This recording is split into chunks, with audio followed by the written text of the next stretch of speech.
Giulia return dan hianati Stephanie Vaquer. The Shield 2.0 Dark State menang lawan NXT Champion.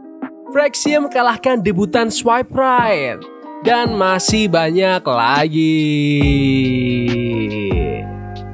Selamat datang di NXtra, di mana kita akan nge-recap dan nge-review episode NXT hari ini tanggal 9 April 2025. NXT hari ini dibuka dengan Stephanie Vaquer yang ke arena buat nonton pertandingan antara Jordynne Grace melawan Jaida Parker. Jordynne tampil buas banget, nyeret Jaida keluaring buat dihajar habis-habisan. Jaida ngebalik keadaan pakai backdrop yang mulus banget ke dalam ring. Terus dia kasih dropping banzai drop. Habis iklan, Jordynne langsung hook up gitu, ngangkat Jaida terus fake out pile driver. Jordynne sempat gagal total pas mau suicide dive, malah Vaquer yang lagi di ringside nyabet Jordynne pakai tamparan. Wasit langsung diskualifikasi, dan tahu-tahu Giulia nongol dan ngajar semuanya pakai Northern Lights Bomb. Dia ngangkat sabuk NXT Women's Championship untuk menutup segmen. Pertandingannya sih seru banget selama masih jalan. Jaida Parker makin nunjukin kalau dia bisa banget ngelawan nama-nama gede, padahal dia awalnya masuk WWE sebagai anak NIL. Chemistry dia sama Jordynne Grace juga mantap, aku enjoy pertandingan ini. Lanjut, NXT Tag Team Champion Nathan Frazer dan Axiom melawan Swipe Right. Baru mulai, Swipe Right langsung nyerang Frazer, tapi Axiom masuk dan Fraxium langsung aktifin mode ninja. Smoke ngantem Axiom pakai spear out of nowhere, terus Baylor ngasih slingshot X Factor yang nyaris bikin mereka menang. Tapi Frazer sama Axiom tuh balas dengan Spanish Fly, Moonsault Scorpion Death Drop, Phoenix Splash, dan akhirnya Axiom ngeluarin Golden Ratio untuk memenangkan pertandingan.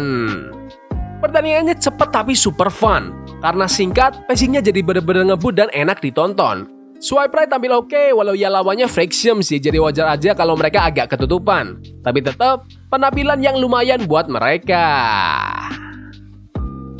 Backstage, Fatal Influence debat siapa yang layak dapat spot buat kualifikasi North American Title. Terus Jasmine Nix langsung bilang, aku aja deh, bye. Dan langsung aja ke pertandingannya antara Sol Ruka melawan Jasmine Nix.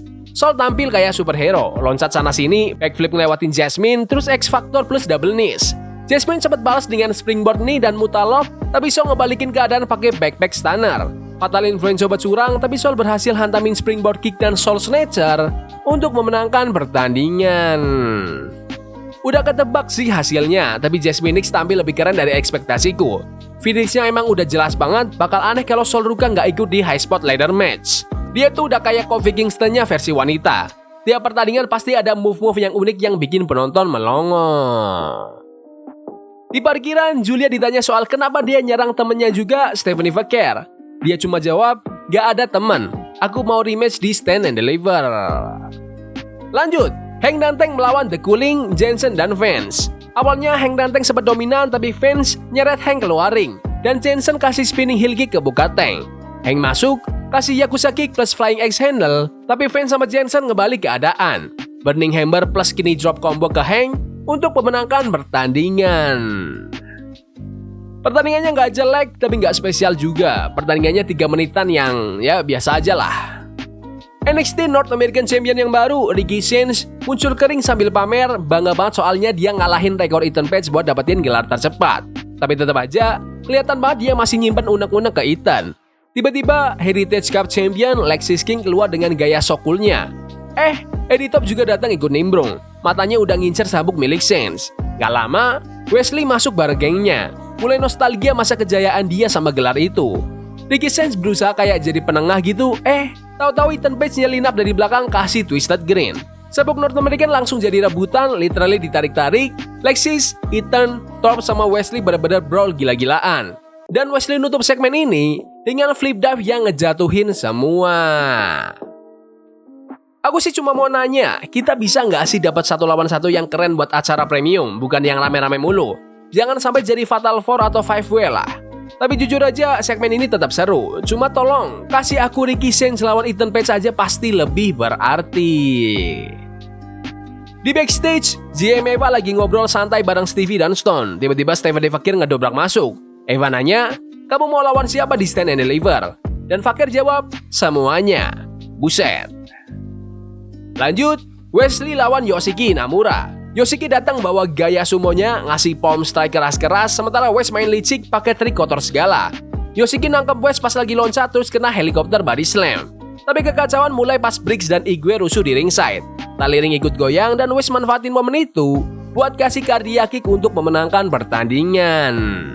Pertandingannya singkat tapi mantap. Senang banget lihat Wesley dapat kemenangan, soalnya dia tuh sering banget ngalah buat nge-push orang lain.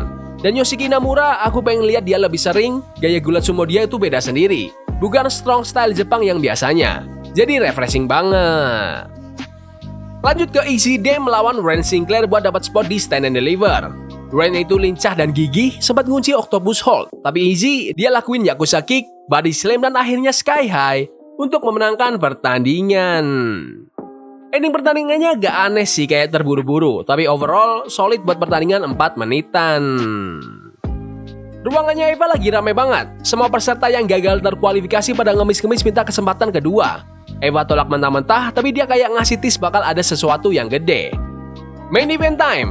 Oba Bemi, Javon Evans dan Trick Williams melawan Darkstate, Dion Lennox, Cutler Jam dan Sokwon Sugars. Darkstate langsung nunjukin teamwork mereka. Tag cepet dan power move bertubi-tubi. Trick angkat Sugars pakai suplex, Javon juga pamerin Hurricanrana ke spine buster combo yang mulus banget. Terus giliran Oba langsung masuk dan mulai gila semua orang. Tapi terus dia malah ngelempar Sugars ke arah Trick. Trick sama Oba mulai ribut, Javon coba netralin tapi malah dimanfaatin sama Darkstate. Sugars ngetrip Javon dari springboard, terus mereka kasih super seed bomb Uranagi untuk memenangkan pertandingan. Sebelum acara selesai, Stax nongol di layar Tron, natangin Darkstate buat berantem di parkiran Performance Center minggu depan. Debut yang kuat buat Darkstate, walau menangnya agak dilindungi banget, tapi tetap aja menang lawan 3 nama top itu bukan hal kecil. Finisher mereka masih agak acak-acakan sih, perlu dirapihin, tapi penampilan mereka bertiga ini solid. Menurutku, episode NXT kali ini tuh lumayan solid sih. Nggak banyak segmen yang benar-benar wow banget, tapi juga nggak banyak yang jelek-jelek amat. Jadi ya, di tengah-tengah lah.